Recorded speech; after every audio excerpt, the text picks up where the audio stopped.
नमस्कार, मैं अजय चौरसिया आप सभी का हमारे YouTube पर हार्दिक स्वागत करता हूं। जैसा कि मैंने पिछले वीडियो में आपको लॉ ऑफ टोटल प्रोबेबिलिटी बता दिया है, अगर आप इसको नहीं देखे हैं तो आप मेरे प्लेलिस्ट में जाकर आप इसको देख सकते हैं, क्योंकि आपको अगर ये समझ में आएगा तभी आज का टॉपिक अर्थात बेस थ्योरम आपको समझ में आएगा। तो हम शुरुआत करते हैं। शुरुआत करने से पहले आपको बहुत नेसेसरी है कि आप पीछे जाकर आप इस law of total probability theorem को आप देख लीजिए, क्या कॉन्सेप्ट था और कुछ हम क्वेश्चन बताएं। तो उसी पॉइंट को हम आगे लेकर चलते हैं कि बेस थ्योरम क्या है। बेस थ्योरम बहुत ही इंपॉर्टेंट थ्योरम है, क्योंकि बेस थ्योरम हम आपको इस तरीके से बताएंगे, इतना हम गारंटी देते हैं कि आपको ये वीडियो देखने के बाद कोई दिक्कत नहीं आने वाली बेस थ्योरम में। तो आप देखिए, अगर आप नहीं पढ़े, कुछ भी नहीं पढ़े, तभी कोई दिक्कत नहीं आने वाली। बस कॉन्सेप्ट आपको बताएंगे और शॉर्ट ट्रिक बताएंगे।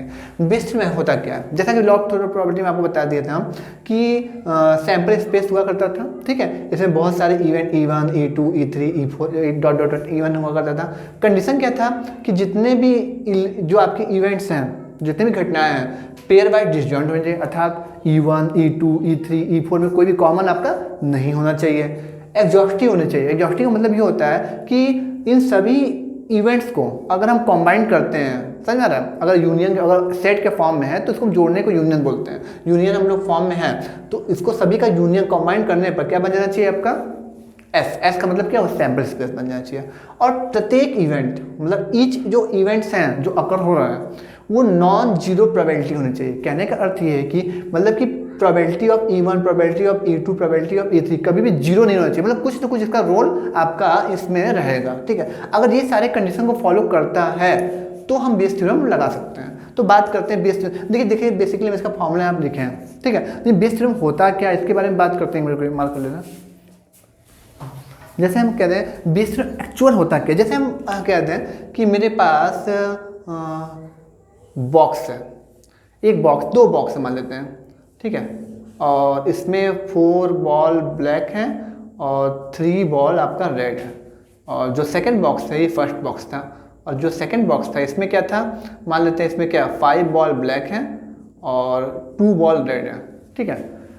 अगर हम एट रैंडमली हम दोनों में से कोई एक बॉक्स को हम सेलेक्ट करते हैं, सेलेक्ट करने के बाद हम रेड बॉल निकालने की प्रोबेबिलिटी निकालते हैं, तो ये क्या था, लॉ ऑफ टोटल प्रोबेबिलिटी में आता था, जो कि आप बता चुके हैं आपको कि हम कहते हैं कि रेड बॉल के आने की प्रोबेबिलिटी क्या होगी। अगर हम एट रैंडम किसी बॉक्स को सेलेक्ट करते हैं तो रेड बॉल के आने की प्रोबेबिलिटी क्या होती थी, ये आपका क्या था, वो लॉ ऑफ टोटल प्रोबेबिलिटी था। लेकिन बेस थ्योरम क्या करता है, जस्ट इसका रिवर्स करता है। रिवर्स का मतलब क्या, उसका उल्टा क्या है कि अच्छा रेड बॉल आ चुका, रेड बॉल आ चुका, तो हमको ये निकालना है कि रेड बॉल ये सेकंड बॉक्स से आया है, मतलब कि रेड बॉल के सेकंड बॉक्स से आने की प्रोबेबिलिटी क्या होगी। मतलब रेड बॉल आ चुका, हमको पता है कि रेड बॉल आया है, मेरे हाथ में जो बॉल निकाली गई हो वो रेड बॉल है, तो हमको इसकी प्रोबेबिलिटी निकालने की, जो हाथ में निकाली गई रेड बॉल है वो आपका फर्स्ट बॉक्स से आई है। मतलब समझ रहा है, इसका मतलब बहुत इंपॉर्टेंट थ्योरम है ये आपको रिवर्स करा रहा है। मतलब समझ रहा है, पहली बात तो हम जो टोटल थ्योरम प्रोबेबिलिटी पढ़ते थे, दो बॉक्स था, कोई बॉल निकालने, रेड बॉल निकालने की प्रोबेबिलिटी एट रैंडम किसी सेलेक्ट करते थे। इसमें क्या कह रहा है कि रेड बॉल आ चुकी है, ये हो चुका है, तो कह रहा है कि ये रेड बॉल बॉक्स नंबर 1 से आया ही होगा, उसकी प्रोबेबिलिटी क्या होगी। सोचिए इसका कितना गजब का ये थ्योरम है। बस है, मतलब कि रिवर्स प्रोबेबिलिटी के बारे में बात कर रहा है, मतलब कॉजेज मतलब है कारण का पता लगा रहा है वो, ठीक है। एक एग्जाम्पल आपको दे रहे हैं, जैसे हम कहते हैं अभी आप सभी को पता है कि कोविड का बहुत ज़्यादा केसेस में मरीज आ रहे हैं। मतलब मान लीजिए हम कहते हैं, सिंपल सी बात कर रहे हैं कि वाराणसी शहर में 100 लोग का बेड है, ठीक है, 100 लोग का बेड है, और एकाएक मतलब जो मरीज 100 लोग का बेड था, एकाएक 500 1000 लोग आना स्टार्ट कर दें मरीजों से। तो अब सरकार एकदम एकाएक घबरा जाएगी, आखिर हुआ ऐसा क्या, कि ऐसा आखिर में क्या हुआ कि जिसकी वजह से 100 लोग का बेड था, जहाँ पहले 100 मरीज भी नहीं आते थे, एकाएक 1000 2000 मरीज कहाँ से आने लगे। तो सरकार क्या करेगी कि पहली बात मरीज आ रहे हैं, तो सरकार क्या करेगी कि अब इस मरीज जो आ रहा है मेरे पास, उनके मरीज के आने के कारण का पता लगाएगी। हो सकता है कि सफाई ना हो, इसकी वजह से भाई मरीज बीमार हो रहे हो, मतलब हो रहा है ना कि लोग बीमार हो रहे हो सकता है कि कुछ ऐसा मच्छर काट लिया हो, कुछ ऐसे मच्छर भाई वातावरण फैल गए हैं जो लोग बीमार कर रहे हैं। हो सकता है क्या कहते हैं बायोलॉजिकल वेपन, मतलब होता है ना जो बायोलॉजिकल वेपन कुछ आतंकवादी अटैक कर दिए, मतलब उस टाइप के बहुत सारे कारण, फर्स्ट कारण, दूसरा कारण, तीसरा कारण, समझ में आ रहा है। ये आपका हो, तो सरकार क्या करेगी कि मरीज इतने सारे आ रहे हैं तो सबसे अहम कारण का पता लगाएगी कि सबसे ज़्यादा किस की वजह से आ रहे हैं। समझ में आ रहा है? तो क्योंकि हमारा सरकार के पास तो सोर्सेज एकदम लिमिटेड है ना, उसके बाद डॉक्टर लिमिटेड है, इसके पास बेड लिमिटेड है, सब चीज़ के पास लिमिटेड है, तो करेगी सबसे पहले क्या करेगी, किस इसकी इसकी है इसके में से सबसे ज़्यादा प्रोबेबिलिटी किसकी है कि जिसकी वजह से मरीज ज़्यादा आ रहे हैं। तो सरकार क्या करेगी, उस प्रोबेबिलिटी को पता करेगी, रिवर्स प्रोबेबिलिटी हम लगाएगी और पता करने के बाद उसी पर क्या करेगी, अटैक करेगी, तो उसके बाद इसको हल कर लेगी। मतलब समझ आ रहा है कहा क्या रहा है, कहा मेन ये रहा है कि जो बेस थ्योरम होता है, बेस थ्योरम आपको बेसिकली क्या करता है, ये कारण का पता लगा देगा, कारण का पता लगाइए आखिर में ऐसा क्या हुआ, मरीज जितने आ रहे हैं तो आने का सबसे मेन प्रोबेबिलिटी क्या है, मतलब सबसे मेन कारण क्या है। पहला हो सकता है मरीज बहुत ज़्यादा मच्छर फैल गए हो, सफाई नहीं हो रही हो, तो सरकार कारण पता लगाएगा, उसका निदान कर देगी, सिंपल सी बात है। तो इसका मतलब बेस थ्योरम क्या है आपका, देखिए Bayes theorem is also called a formula of the probability causes, cause मतलब कारण का पता लगाती है, इसे हम लोग रिवर्स प्रोबेबिलिटी भी करते हैं, सिंपल से। देखो फॉर्मूला कैसे बनता है, फॉर्मूला देखिए कैसे बनता है, बहुत ईजी सा फॉर्मूला है। हमको पता है कि कंडीशन प्रोबेबिलिटी से प्रोबेबिलिटी ऑफ आई मतलब आई 1 2 3 समथिंग कुछ भी अपॉन ए क्या है, आपको पता है ए ये है, जैसे मरीज हुआ, रेड हुआ, बॉल हुआ, ठीक है, तो उसको लिख सकते हैं probability of E I intersection A upon में पी है, ठीक है। अब देखिए प्रोबेबिलिटी, अच्छा हाँ, ये प्रोबेबिलिटी ऑफ ई आई का मतलब ये हुआ कि हमारे पास ए आ चुका है, अच्छा नीचे जो रहता है इसका मतलब होता है ये घटना हो चुकी है, और ऊपर जो होता है उसको निकालना पड़ता है, इसी को बोलते हैं कंडीशन प्रोबेबिलिटी। तो अब बताइए ए क्या होगा, ए आपका यही होगा और ये मरीज क्या होंगे, यहाँ पर ए होंगे। तो हम जैसे हम टोटल थ्योरम पर क्या करते थे हम लोग कि यहाँ पर प्रोबेबिलिटी ऑफ ए निकालते थे, यहाँ पर क्या हमको करना रहेगा कि मेरा ए आज को पता चल जाएगा मेरे हाथ में कौन सा बॉल है, रेड बॉल है, हमको ये बताना है कि ये रेड बॉल के फर्स्ट बॉक्स से आने की प्रोबेबिलिटी बताना है, मतलब क्या हमको E1 या E2 या समथिंग कुछ भी हो सकता है जिसके आपको पूछते हैं, तो इतना आपका हो जाएगा। अब इसको हम क्या लिख सकते हैं, probability of E I dot, अब ई आई हो चुका, ये हो चुका मतलब नीचे चला गया, प्रोबेबिलिटी ऑफ ए और पी ए। अच्छा बताइए पी ए क्या है, law of total probability theorem से इसको हम पी ए को कर सकते हैं, इस तरह से लिख सकते हैं, नहीं सकते हैं। तो ये आपका बन गया आपका क्या, आपका फार्मूला बन गया किसका, बेस थ्योरम का। बहुत इजी कॉन्सेप्ट है, आप इसको अगर आपको अभी नहीं समझ आया इस वीडियो को दोबारा आप रिप्ले करके देखें, आपको अच्छे समझ में आ जाएगा, लेकिन समझ में आएगा। हम मान के चलते हैं कि आपको मात्र 30% समझ में आया। अब हम जब क्वेश्चन बताएंगे आपको पूरा समझ में आ जाएगा। तो अब क्वेश्चन बताएं, पहले इसको हम रीच कर देते हैं पहले, ठीक है। अब हम बात करते हैं कुछ क्वेश्चन पर जो बेस थ्योरम से रिलेटेड रहेंगे, ठीक है। तो क्वेश्चन हम करवा रहे हैं जो आपकी स्क्रीन पे इस प्रकार से, ठीक है। जैसे पहला क्वेश्चन हम करवा रहे हैं, इसी बेस पर जितने क्वेश्चन हैं सिंपल तरीके से शॉर्ट ट्रिक में हम करवाएंगे। जैसे क्वेश्चन कह रहा है कि 2 थैले हैं, ठीक है, ए और बी, हाँ दिए गए हैं। थैले ए में 4 सफ़ेद, मतलब 2 थैले पहले बना लेते हैं, 2 थैले हैं, एक थैला ये है, फर्स्ट क्वेश्चन है, और दूसरा इसमें कितने हैं, 4 वाइट हैं और 3 रेड बॉल हैं, और जो दूसरा थैला है उसमें क्या कर रहा है, 3 वाइट हैं और 7 रेड बॉल हैं, ठीक है। कह रहा है कि जबकि थैले बी में इतना है, ठीक है, 7 बॉल है, ठीक है। उसके बाद कह रहा है किसी एक थैले में से हम रैंडमली एक गेंद को जो कि सफ़ेद रंग की पाई गई, मतलब पता चल गया कि सफ़ेद रंग की ही है, बस है ना। तो हमको क्या निकालना है, प्रोबेबिलिटी निकालने की वह पहले थैले ए से आई होगी। बात समझ रहा है, बहुत इजी क्वेश्चन है, समझिए ध्यान से। अच्छा आप बात समझिए ध्यान से, बहुत सिंपल सा है। जैसे अगर हम लोग टोटल थ्योरम में क्या करते थे कि वो गेंद सफ़ेद आई रही होगी, इसकी प्रोबेबिलिटी निकालते हैं। यहाँ पे क्या है कि कह रहा है कि ये कह रहा है साफ तौर पे कि वाइट बॉल आ चुका है, प्रोबेबिलिटी ऑफ वाइट बॉल ये आ चुका है। बात समझिए ध्यान से। हम मान लेते हैं ये E1 क्या है, E1 क्या है, E1 क्या है, थैले फर्स्ट में से मतलब निकाला गया होगा इवेंट है, और E2 क्या है, सेकंड में से निकाला गया होगा, सिंपल सा। और फिर आगे क्या कर रहा है, मतलब सपोज हमें इसका, अच्छा बताइए हम लोग करेंगे क्या, पहले प्रोबेबिलिटी ऑफ E1 यहाँ पर जैसे आप पिछले वीडियो में आपको बता चुके हैं, यहाँ पे क्या होगा बताइए, प्रोबेबिलिटी ऑफ E1 हो चुका, मतलब पहला थैला सेलेक्ट हो चुका, तो वाइट बॉल आने की। फिर यहाँ पर बात करेंगे हम प्रोबेबिलिटी ऑफ E2, ठीक है। यहाँ पे क्या लिखेंगे, प्रोबेबिलिटी ऑफ E2 मतलब कि दूसरा थैला सेलेक्ट हुआ तो वाइट बॉल आया होगा, तो उसकी प्रोबेबिलिटी क्या होगी, ठीक है। अब बेस थ्योरम को लगाना है। अच्छा बस इतना सबको समझ में आ गया। अच्छा बताइए 2 थैले हैं तो प्रोबेबिलिटी ऑफ किसी भी एक, मतलब इस वाले थैले को सेलेक्ट करने का क्या होगा, 1/2, और इसका भी 1/2 होगा। अच्छा अब बताइए यहाँ पर इसमें हमको वाइट बॉल आया होगा, जब क्या नाम है, इसका मतलब क्या हुआ कि जब पहला जो बॉक्स से सेलेक्ट हुआ होगा तो वाइट बॉल आने की प्रोबेबिलिटी, वाइट बॉल कितने हैं 4, टोटल प्रोबेबिलिटी कितनी है, टोटल कितना है 7, यहाँ पे कितना हो जाएगा वाइट बॉल कितने हैं 3, और टोटल कितने हैं 7 कितना 10 हो जाएगा। सबको समझ में आ रहा है, इजी सा कॉन्सेप्ट है, आपको सबको समझ में आ रहा होगा। अच्छा टोटल थ्योरम लगाना होता है तो पी ए निकालते हैं हम लोग, पी ए मतलब पी वाइट निकालते हैं हम लोग। लेकिन अगर हमको निकालना है क्या लगाना है, हमको बेस थ्योरम लगाना है, तो बेस थ्योरम को क्या करता है, बेस थ्योरम को ही निकालना है किस थैले से आया होगा, कह रहा है सफ़ेद गेंद पाई गई, प्रोबेबिलिटी ज्ञात करो, निकालो कि वह गेंद पहले थैले ए से होगी, मतलब कि पहला थैला ये ए है, ये ए ना, हाँ इस थैले ए से हो रहा होगा। तो सिंपल सा कॉन्सेप्ट है, प्रोबेबिलिटी ऑफ, मान लेते ये इवन था ना, जिससे हुआ होगा तो इवन से हुआ होगा, जबकि हमको गेंद पता चल गया कि कौन सा गेंद है ये वाइट बॉल है, ठीक है ना। तो बस सिंपल सा कॉन्सेप्ट है, कुछ नहीं करना है।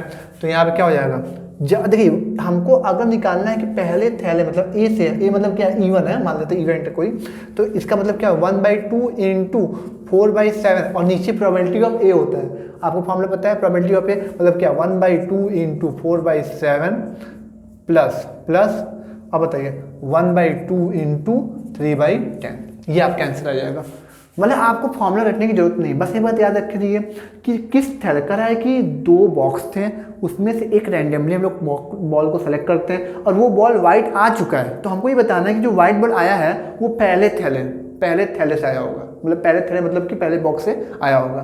तो जब पहले बॉक्स से आया होगा तो यहाँ पे क्या होगा, पूरे प्रोबेबिलिटी को पहले आप मल्टीप्लिकेशन करके यहाँ पर लिख दीजिए और नीचे क्या आता है पीए होता है, ठीक है। फॉर्मूला अगर आपको नहीं याद है तभी आप इस तकनीक को लगाकर आराम से आप मार्क्स पा सकते हैं। तो क्या हो जाएगा बताइए 1/2 इंटू 4/7 यहाँ से हो गया, क्योंकि पहले थैले का मान लीजिए दूसरे थैले की बात करता है तो यहाँ पर ये चीज़ जो होता है ये चीज़ हम पूरा कहाँ लिखते हैं, ऊपर लिखते हैं, और यहाँ पर P2 E2 हो जाता है, ठीक है। तो यहाँ पर फिर टोटल प्रोबेबिलिटी क्या हो जाएगा, नीचे का PA क्या हो जाएगा 1/2 इंटू 4/7 फिर प्लस 1/2 इंटू 3/10। सबको क्वेश्चन समझ में आया होगा, ठीक है। अब इसी में हम एक और क्वेश्चन कर देते हैं, थोड़ा जगह बाकी है। सेकंड क्वेश्चन हमारे बात करते हैं। सेकंड क्वेश्चन देखा जाए, हाँ तो सेकंड क्वेश्चन ये कह रहा है कि एक कह रहा है एक बोल्ट बनाने के कारखाने में मशीनें ए बी तथा सी कुल उत्पादन का क्रमशः 25%, 35% और 10% बोल्ट बनाती है। मतलब समझ रहा है, ए कितना बनाती है 25%, बी कितना बनाती है, बी बनाती है कितना परसेंट, हाँ 35% है, ठीक है, और सी बनाती है 40%, 40% कह रहा है बनाती है इन मशीनों, अच्छा मतलब इतना मतलब उत्पादन में 25% बनाती है मशीन, बी बनाती है 35% और सी बनाता है 40%, ठीक है। और कह रहा है कि इन मशीनों के उत्पादन का क्रमशः 5, 4 और 2% भाग खराब हो गया, मतलब उत्पादन करती है और कुछ खराब भी होगा, तो खराब हो गया मतलब क्या, खराब हुआ। अच्छा ए का कितना परसेंट खराब हुआ, 5% भाग खराब हो गया, ये करें ना, 5%। इसका कितना खराब हो गया 4%, और इसका कितना खराब हो गया 2%, ठीक है, 2% खराब हो गया। तो कह रहा है खराब हो गया, कुल उत्पादन खराब हो गया, तो एक बोल्ट रैंडमली निकाला जाता है और वो खराब पाया जाता है, मतलब खराब पाया जा चुका है। अब देखिए खराब पाया जा मतलब वो डिफेक्टिव आइटम हो गया है, डिफेक्टिव हो चुका है, खराब पाया जा चुका है, ठीक है। तो हमको इसकी क्या निकालती प्रोबेबिलिटी निकालनी है, हमको ये प्रोबेबिलिटी निकालनी है कि वह बोल्ट मशीन बी द्वारा बनाया गया, मतलब समझ रहा है, मतलब जो रैंडमली सेलेक्ट करके निकाला गया वो मेरा जो बोल्ट आया है वो क्या है, डिफेक्टिव आइटम है, और हमको ये बताना है कि जो डिफेक्टिव आइटम है कहाँ से आया होगा, इससे प्रोबेबिलिटी क्या निकालनी है कि वो आइटम कहाँ से आया होगा, बी से आया होगा, मशीन बी से बना होगा। तो बहुत इजी सा कॉन्सेप्ट है, समझिए ध्यान से आप।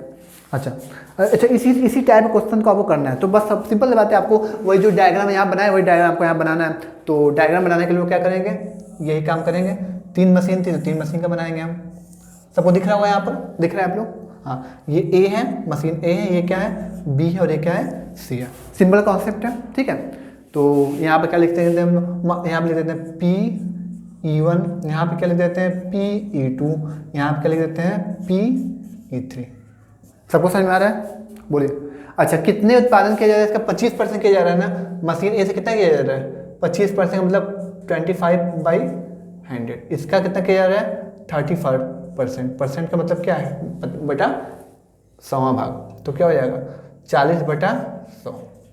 मतलब इजी से कॉन्सेप्ट सबको समझ में आ रहा है। अच्छा अब बताइए जब अच्छा हमको निकालना मतलब कि खराब आ चुका है, इसका मतलब क्या है कि प्रोबेबिलिटी ऑफ ए क्या है, खराब देख सकते हैं यहाँ पर खराब, या इसको आप कह सकते हैं ए बोल दीजिए आप, ठीक है, खराब आएगा।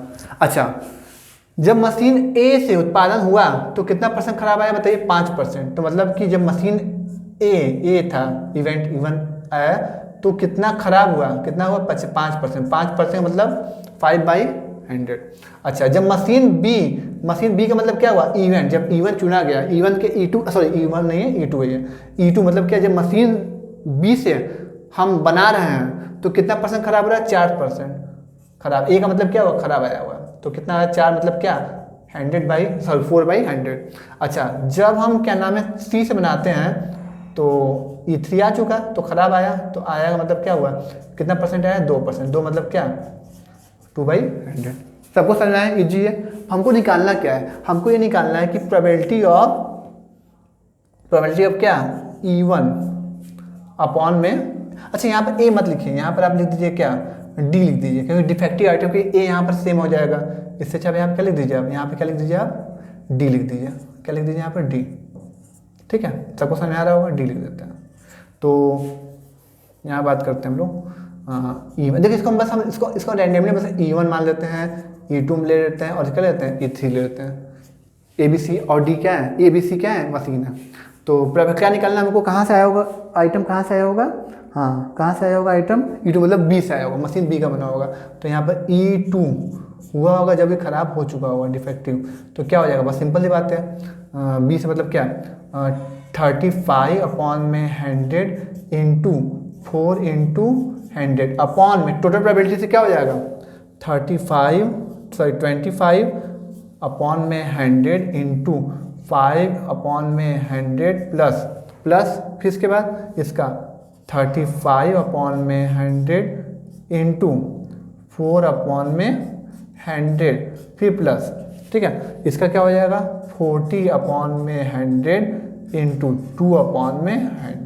ये सबको समझ में आ रहा है बात, सब सिंपल से एक डायग्राम आपको बताया, चाहे क्वेश्चन चाहे जितना ही बड़ा हो, आपको बस ये देखना है कि वो चीज़ हो चुका खराब आया तो पूछे रिवर्स पूछे, साहब आपको समझना होगा कि क्या नाम है कि कैसे हम टोटल लॉ टोटल थ्योरम वाला कौन सा क्वेश्चन है और कौन सा आपका बेस थ्योरम का। इसमें क्या करा है, इसमें खराब आ चुका तो बताना कि ये किस मशीन से आया होगा, बी से आया होगा। बात सबको समझ में आ गया, इसको सॉल्व कर लेंगे आपका आंसर आ जाएगा, ठीक है। तो हम इसको इरेज कर देते हैं पहले हम, ठीक है, तो इरेज कर दें हम इसको। अब बढ़ते हैं हम नेक्स्ट क्वेश्चन पर, देखिए ध्यान से थर्ड क्वेश्चन। देखिए समय बचाने के लिए हम क्या है कि क्वेश्चन को बहुत ही शॉर्ट तरीके से हम इसको लिख दिए हैं।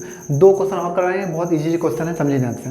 जो थर्ड क्वेश्चन ये कह रहा है कि एक डॉक्टर को एक रोगी को देखने आना है, एक कोई डॉक्टर है इसको देखने आना है।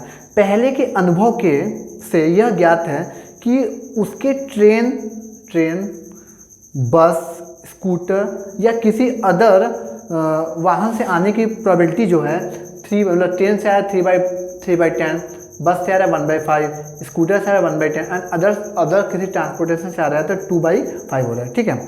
तो हाँ है, तथा उसके देर से आने की प्रायिकता मतलब प्रोबेबिलिटी रिस्पेक्टिवली 1/4, लेट से अगर ट्रेन से आ रहा है तो 1/4 चांसेस, 1/4 प्रोबेबिलिटी ये है कि वो लेट आ रहा है, 1/3 बस से आ रहा है लेट, 1/5 इससे आ रहा है, और कह रहा है अदर से अगर किसी और साधन से पहुंचता है तो लेट में नहीं होता, मतलब क्या प्रोबेबिलिटी क्या हो जाएगी 0 हो जाएगी, ठीक है। अब ध्यान सुनने का, ध्यान से इस केस में क्या होगा, क्या कह रहा है, हाँ ठीक, इतना समझ में आ गया।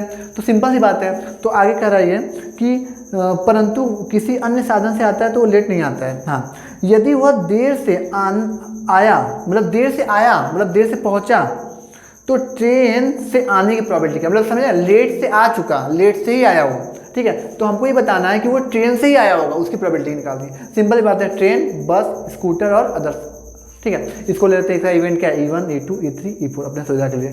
तो वो ट्रेन से आया तो उसके ट्रेन से आने की प्रोबेबिलिटी कितनी है 3/10, बस से 1/5, किससे स्कूटर से 1/10 और अदर से 2/5, ठीक है। अच्छा अगर वो लेट पहुंचता है बस है ना, मतलब अगर ट्रेन से आता है तो ट्रेन से आया मतलब ट्रेन से आ चुका, तो कब लेट पहुंचता है तो इसकी प्रोबेबिलिटी कितनी 1/4 दिया है। अच्छा अगर वो क्या नाम है बस से पहुंचता है तो बस से पहुंच गया मतलब नीचे आ जाएगा ये, तो लेट आता है 1/3, ठीक है। अगर स्कूटर से पहुंचा तो लेट पहुंचता है 1/12, और अगर वो अदर से आता है तब तो लेट पहुंचे नहीं तो क्या हो जाएगा 0।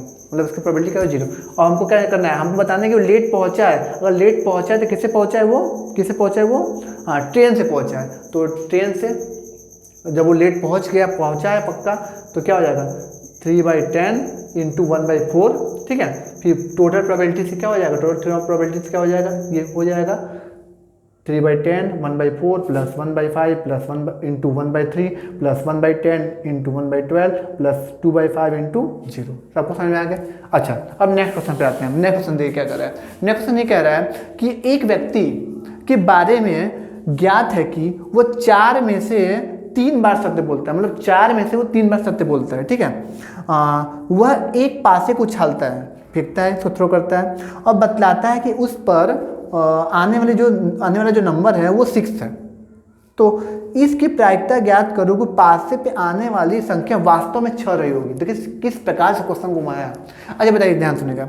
करे एक व्यक्ति, फिर से बोलते हैं, एक व्यक्ति है जो के बारे में ये ज्ञात है कि वो 4 में से 3 बार क्या बोलता है, 2 बोलता है। मतलब 4 में से 3 बार, तो क्या हो जाएगा, 3 बार 2 बोलता है, तो 4 में से 3 बार मतलब क्या 3/4। अच्छा, तो फॉल्स कितनी बार बोला होगा, तो हमें पता है कि जब 2 बोलता है 2 या फॉल्स होता है तो क्या होगा 1 - 3/4 इक्वल टू क्या 1/4 क्या फॉल्स बोला होगा।